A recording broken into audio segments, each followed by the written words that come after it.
हुजूर सल्लल्लाहु अलैहि वसल्लम फरमाते हैं, एक दफ़ा मैंने ख्वाब देखा, ख्वाब में 2 फरिश्ते मुझे लेकर आसमान लेके चले गए। तो वहाँ मैंने 2 आदमियों को देखा कि एक आदमी बैठा हुआ था और दूसरा खड़ा था। तो खड़ा हुआ आदमी वो बैठे हुए उस शख्स के कल्ले को, उसके जबड़े को लोहे की जंबूर से गुद्दी तक काटता है, और उसके बाद वो उसके दूसरे कल्ले को लोहे की जंबूर से गुद्दी तक काटता है तो पहला ठीक हो जाता है। इसी तरह जब पहला ठीक होता है तो वो दोबारा आकर पहले को काटता है तो दूसरा ठीक हो जाता है, फिर वो दूसरे को काटता है तो पहला ठीक हो जाता है। तो इस तरह वो बार बार उसके जो है ना जबड़े को गुद्दी तक काटता है, कल्ले को गुद्दी तक काटता है, और ये मामला उसके साथ जो है ना लगा हुआ है। तो मैंने अपने साथी फरिश्तों से पूछा कि ये कौन है और इसके साथ ये क्या हो रहा है।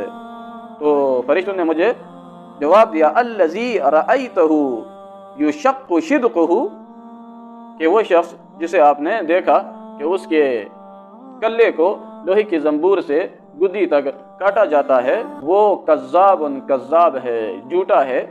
लेकिन कैसा झूठा है, उसकी झूठ किस किस्म की थी।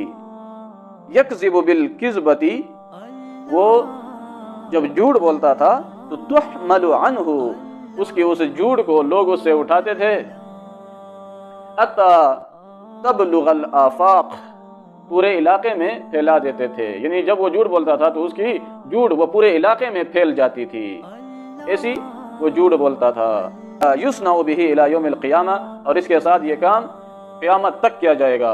तो ये बुखारी शरीफ की रिवायत है, और ये अज़ाब क़ब्र के बारे में है, बरज़ख़ी ज़िंदगी के बारे में है, आलम बरज़ख़ के बारे में है। तो आजकल आप सोशल मीडिया पर देखते हो कि हर इलाके में जो है ना मुख्तलिफ पार्टी का एक अमीर बना हुआ है सोशल मीडिया का, तो वो दूसरे पार्टियों के खिलाफ पोस्ट करके वो शेयर करता है, कुछ भी लिख कर शेयर करता है, तो उसके साथ ही उसको पूरे दुनिया में फैला देते हैं। ये देखते नहीं है कि इसने झूठ लिखा है या सच लिखा है, बस उसको फैलाते हैं। तो जो भी झूठ लिखेगा और उसके साथी उसको फैलाएंगे तो वो इस शख्स का साथी होगा, उसका यही इंजाम होगा।